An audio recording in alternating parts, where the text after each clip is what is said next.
Hello, I'm James Cridlin, the radio futurologist, and this is Radioland, my international radio trends newsletter, and we're sponsored by RSS.com. Now, I regularly see a bit of confusion about what radio ratings actually show. At least in the UK and Australia, and probably in many more markets, radio ratings are for the radio station across all platforms. They're not ratings just for the analogue broadcasts. If you listen via the internet, or digital broadcasting, or even via the television, your listening is still counted. All the surveys care about is the radio station you're listening to.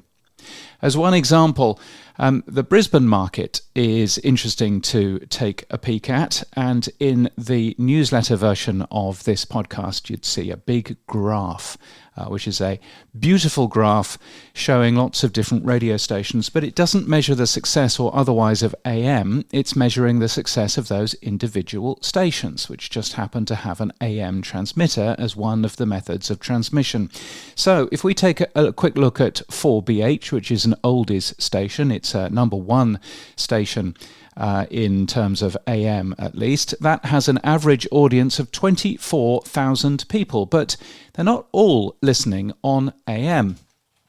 If listeners to 4BH follow the average for Australian radio listening, then only 3 out of 5 hours, just 61% of their listening, will actually be on AM. 20% will be on DAB+, and 18% will be via internet streaming. But 4BH promotes DAB+ and the internet really heavily, and given its signal on 1116 is not fantastic, you'd have to conclude that the amount of listening on AM is even lower than just 61%. The CRA doesn't show us the percentage of listening on DAB+. Indeed, 4BH is entirely absent from the DAB+ listening figures in spite of being simulcast there. But we can see from published figures that 4BH has 24% of its listening online, and that is significantly higher than the average.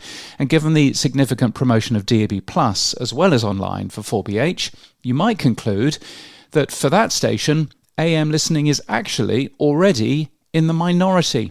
And for ABC Radio Brisbane and 4BC, the online percentage is even higher. So at some point it'll make economic sense to turn off the AM. Except, of course, in Australia, it's not quite that easy, because appearance on DAB+ is contingent on you having an analogue licence, at least for now. In the Quarter Hour with Wade Kingsley, that's the name of a podcast, The Quarter Hour, Wade asks, where now for ARN? Plus I'm on as a guest, saying not very much about Scott Mills, who's departed BBC Radio 2. Matt O'Reilly speaks about what he learnt at Radio Days Europe, as well as Steve Jones from Stingray and Neil Power. Wade has been a busy man. You can find The Quarter Hour wherever you got this podcast. In Australia, stock market announcements that Kyle Sandilands and Jackie O. Henderson have separately launched legal action against ARN. I linked to the ABC coverage in the newsletter version of this.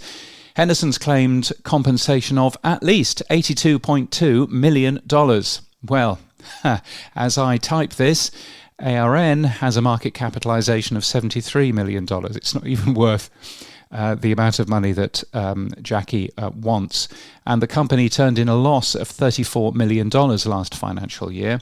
Seems to me that ARN is ripe for a hostile takeover. It's as cheap as chips. And even if you were to factor in $164 million to make Kyle and Jackie both go away, it's still cheap for what it is. I wonder whether we'll see a takeover of ARN anytime soon. And a personal view on all of this, while we talk about Kyle and Jackie O, I think conflating the two humans involved here is probably unhelpful. I've no views on the merits of either of their cases, because the law tells me that I can't. But Jackie appears to have been hard-working and professional throughout all of this, and it's my opinion that she deserves a generous settlement. Kyle appears to be the epitome of old-fashioned, lazy, egotistic talent, in inverted commas, and has repeatedly shown himself to be a misogynistic bully. It's behaviour which ARN appears to have enabled. Australian media, I think, will be better without him. I spoke on Nick Goodman's excellently run panel at Radio Days Europe. It was fascinating to see the benefit of strong production values for a panel like that. The session was standing room only, as it should have been. The subject, of course, Kyle and Jackie O. But actually a wider discussion about talent, pay, and a comparison with the comparatively tame enfant terrible of UK broadcasting, Chris Evans. RCS has a new president and CEO. Susan Larkin joins from Odyssey, where she was COO. RCS are one of my sponsors for the newsletter version of this. Staff at the ABC went on strike for the first time in 20 years. The BBC World Service was used to fill airtime on the radio. ABC Managing Director Hugh Marks said, "We will be using BBC content where that's appropriate, so we will be maintaining services, but they won't be the standard I would like to be on the air." Wow, it's a brave man who criticises the standard of BBC output. I'm sure he didn't mean that. And as Mr. Brisbane, Brett de Brits shares Australian comedian Denise Scott's routine on Melbourne radio station 3AW on YouTube. It's worth a watch. It might also be worthwhile sharing Jasper Carrot's piece about local radio from 1978, talking about working at BBC Radio Birmingham. I linked to that today from the newsletter, which you can also find, by the way, at radioland.email. Where am I speaking next? Well, I'm next at the podcast show in London in May. I'm keynoting at that event, revealing the Pod News report card, as well as recording a Pod News weekly review. And Radio Days Asia is in Jakarta in Indonesia in September. I'm usually a speaker at that event. It's a good one to be at. I would heartily recommend it. RadioDaysAsia.com.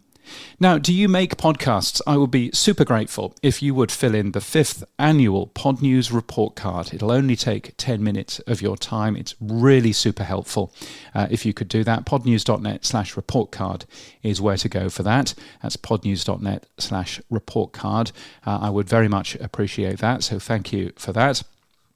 And thank you to the many supporters of this newsletter, including Marty from New York, Gavin Watson, Greg Strassel, Sam Phelps, Richard Hilton, Emma Gibbs, Jocelyn Abbey, and James Masterton for being regular supporters. Now, I've got some new regular supporters as well, which I should probably give a shout out to. And of course, this podcast not being edited, I've just suddenly realised that I've got some new people, and I should probably be saying hello to them. So let's do a quick search for that, and I can tell you that Christian Muller from Radio Zeit has now joined as a new member. I went to see their stand, and it was very nice. So thank you, Christian, for that. Much appreciated. And also David. I'm going to say David. Let's see if I've got that correct. Here we go. Hang on. Let's press this button. David. Okay. David, thank you very much for your... David Furnham, I should say. Where are you, David? Does it say here at all? No, the only thing I can tell you is Belfast. That's not a Belfast name, is it? David, thank you so much for your support and for becoming a personal supporter. Much appreciated. People like that, like David or like Christian, are the people that pay for this. So thank you so much for doing that, as are the many supporters of the newsletter as well, in terms of paid company supporters. Let's mention some of those. That would be a good idea. RSS.com, of course, Radio.co and Radio King. Three excellent people. You can learn more about those at radioland.email. Yes, this is where this podcast goes off the rails, isn't it? Anyway, thank you. If you would like to support my work in any way, then buy me a coffee. Why not? Buymeacoffee.com/James Cridland. There's a podcast version of this newsletter. You're listening to it. There's also an email version of this newsletter too. And my website has more details on who I am and what I do and whether I can help you further. That website address is james.cridland.net. And until next time, keep listening.